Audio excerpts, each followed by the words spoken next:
episode episode 127 was different. I mean, we got to see a lot of different things in the sense that we got some context as to who Jiren is as a character. I mean, a very cookie cutter background explanation, if you will, not anything like super compelling or in depth, but that's not really typically Dragon Ball's bread and butter. So I'm not really gonna, hold that against them.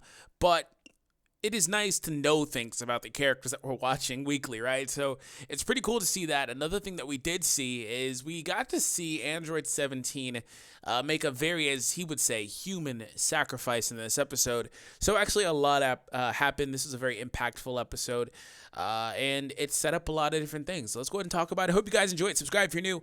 So first and foremost, as far as the episode goes, quick recap.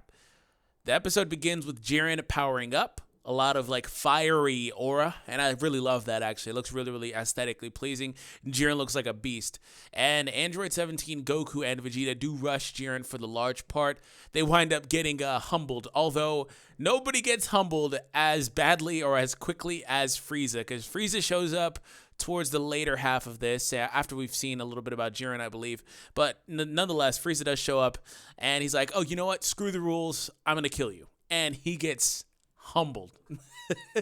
Jiren is just like, yeah, you know what? Sit down. And the funny thing about Frieza is he's still in the damn ring somewhere. Like, Frieza is still, this is kind of becoming like a trope with this, because week by week, literally like the last 3 weeks or so, Frieza has been borderline eliminated, but not actually eliminated. So I'm like, are they really going to do the thing where he winds up being the last person in the arena somehow? Are they really going to do that? Frieza of all people. Like, come on now. And he's there somewhere. Maybe he has a bigger role to play. I haven't kept up with the spoilers the last couple of weeks or so, just because I don't want to see how the end of the basically the show, like the it's not a hiatus. The show's over. It may come back sometime next year, but it's done. They're gonna end the arc, and Dragon Ball Super is over. It'll probably come back under a different name. Again, not a hiatus. A lot of people don't understand that. There's a movie, and then if the movie does well, it is presumed that we will get another series. This is the end of Super. Do not want to see how this ends. Repeat, not a damn hiatus. That is factual information. If you think it's a hiatus, you're just factually incorrect. I'm sorry. So yeah, I haven't kept up with that, so I don't know exactly what's going to happen with Frieza there, if that is a thing.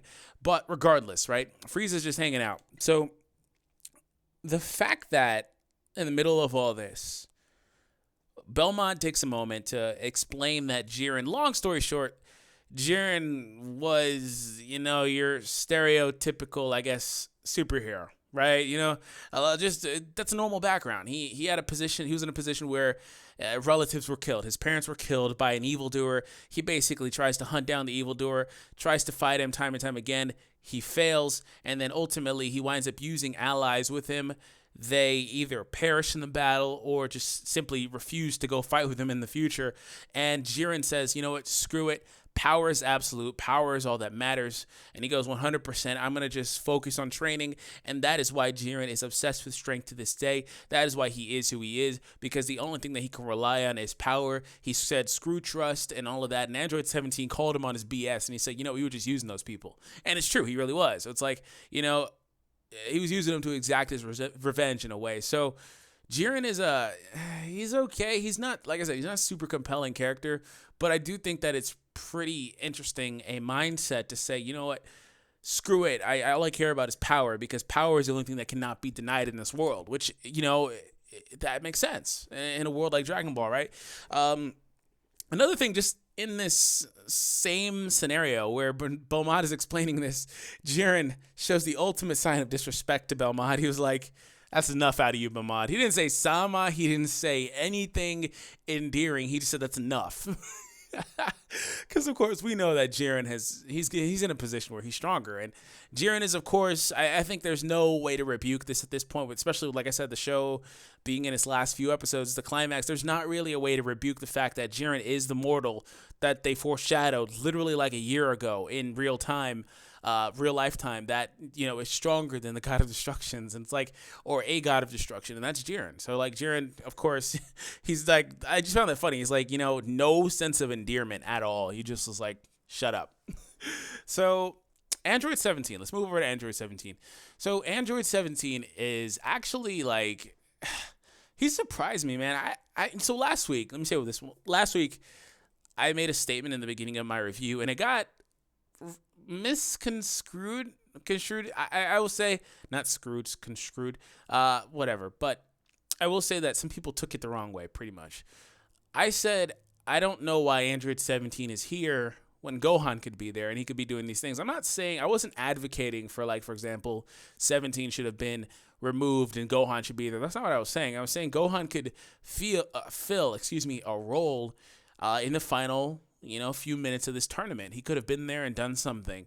And I really did enjoy the way that 17 set himself apart in this episode by basically doing things that he would be the primarily only person that could do. So what we see him do is he finds an opening on Jiren earlier, right? He finds an opening and he's able to strike Jiren from behind. And that worked because of the fact that, I would assume, because of the fact that he's an android, he's able to get up on Jiren undetected. So he finds out that, hey, you know what? If he's distracted, basically, he doesn't see you coming, then yes, you can sneak attack Jiren, which is mind-boggling to me, because it's like, that just proves literally the exact same concept, to an extent that Sorbet did to Goku all those episodes and arcs ago. That if you catch this guy off guard, he lets his guard down. That's basically how 17 got Jiren. There's the exact same dichotomy. You can't injure these people. No matter how much stronger they are than you, you can't injure these people if they're not focused on that. If they're not defending themselves constantly or, on guard.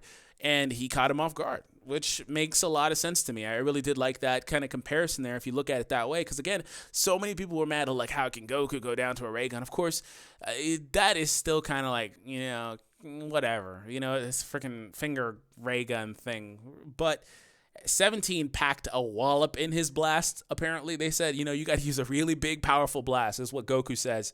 But still, nonetheless, you can weaken this guy, even if you're weaker than him by a significant margin, as 17 is, presumably. 17 then, again, while giving Goku an idea, which we'll see if that winds up being anything in the future. They tried to do it again. They tried to, like, triple team Jiren. It didn't mount to anything. Jiren just said, shut up, and laid all of them down. But from there, 17 does basically the unthinkable. Like I said, he called it a superhuman act, or very human act. I don't want to say superhuman. But he goes ahead and places barriers around Goku and Vegeta. And he places several layers of a barrier in front of Jiren while Jiren is sending this humongous ki blast towards them. And, of course, in order to stop the blast, he has to detonate himself. Okay, he had to detonate himself, along with, of course, enacting the barriers that he did to stop Jiren. So yes, 17 is gone. He is not on the sidelines like Android 18 and Piccolo and them. He killed himself. He sacrificed himself for the cause. He said, I have given up on my idea for the cruise ship. And that is just wild to me. It's like, it's nice to see some of these guys put it on the line, especially 17, because really, honestly, back to the recruiting days for 17, when Goku was recruiting him for this tournament, I didn't really see it. Like, I was just like, why is this guy even here? He doesn't even care. Like, you would think, like, bro, like, are you seriously not even going to care that your family is going to get destroyed in this? Like, you don't care about any of this? He's just, like, kind of like, oh, it is what it is, So it's like, it's nice to see him specifically as a character lay it on the line, right? And 17 does do that, and that is the end of 17. So, I mean, Goku and Vegeta did seem fired up, and they will go from there. And, of course, they're going to definitely try hard. Another thing that it's just like, I talk about it every week, but the show does it every fucking week. Okay, pause. Excuse me, I'm sorry. How was Vegeta out of energy? I'm going to bounce all the way back to this. At the end of the episode, and this episode takes place, which can't be more than seconds later, because I believe the last episode ended at 4 minutes. This one ended at 3 minutes left remaining, or whatever. Seconds. How the hell is he able to launch, like, multiple final flashes again and be in blue and all this new form that he has? Like, What the flying, bro? This makes no sense. Why? If you're gonna do that, I don't have a problem with them doing it as so much as I have a problem with them going out of their way to point it out. They literally said, "Oh, Vegeta used up all his energy for that." But how do these guys do this spontaneous recovery thing? There's no justification for it. That's not a thing. They just ass pulled that. They made that a thing for this final arc to be able to recover that fast. There's no way Goku can go in and out of blue, stay in blue as long as he is, while presumably being out of power. And there's damn sure no way Vegeta can explode that much energy to eliminate a character of Toppo's caliber and freaking be right back. There's no way. But they keep doing it. So I'm not mad at that. I'm mad at the fact that if you're going to do that, then why even point it out? Why even say, oh, they're out of power? Oh, I'm out of power. Goku said it like 15 times in this damn arc. What's the point, right? Final thing I want to talk about is Jiren, right? So like I said, we talked about his background. I'm not trying to discredit his background, by the way. I mean, if you think it was compelling, more power to you. I just don't. I mean, it's not anything special to me. I mean, they do that exact same layout of a background for protagonist characters in a lot of different series. I mean, or similar, very, very similar, like 98% similar. So it's not special to me, it's just in my opinion. But to Jiren, I wanted to talk about his wish because it's very different. When you think about Jiren as a character and really what it is, Jiren is literally tormented. He is haunted by the past, as 17 says. He's haunted by the acts that took place in his past, and the fact that he couldn't protect his loved ones and things like that. He is haunted by this, and this man literally has demons. I mean, we all have demons, but that is what drove him to become who he is today, which is, for better or worse, what made him, right? Basically, Jiren wants to go out of his way. From my understanding, correct me if you have a different understanding, they didn't explicitly say, in this episode, but from my understanding, Jiren wants to go ahead and either one of two things: find a way to cope with that, with the Dragon Balls as a wish, and just say, hey, get this out of my head, let me forget this, which I think is unlikely, but it's a possibility nonetheless. Or to just say three things. Secondly, show me how to find this guy, because I don't recall if they said that he was able to beat the evildoer that killed his family.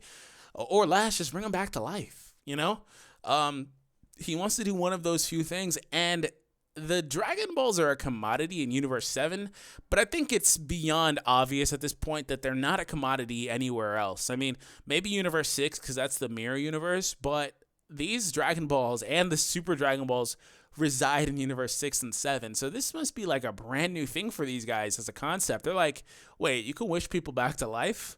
Wait, we can wish for this? We can wish for whatever we want, So that makes sense, and I at least like that Jiren has a reason to be here. He doesn't just want to fight and grow stronger. In fact, he himself said that he wishes for, a couple of episodes ago, what lies beyond strength, and that's still super vague, but it's still really just different, in terms of what the show is and what they've established so far. So I think that Jiren is interesting. I just don't think his backstory is super interesting, but it is what it is. Anyways, hope you guys enjoyed this. This is probably the longest review I've done in a while, but let me know your thoughts in the comments down below about the episode, about Jiren, about 17, about all that other stuff. Again, I didn't dislike 17 in this episode or the last. I felt like 17 had a really, really good showing nonetheless.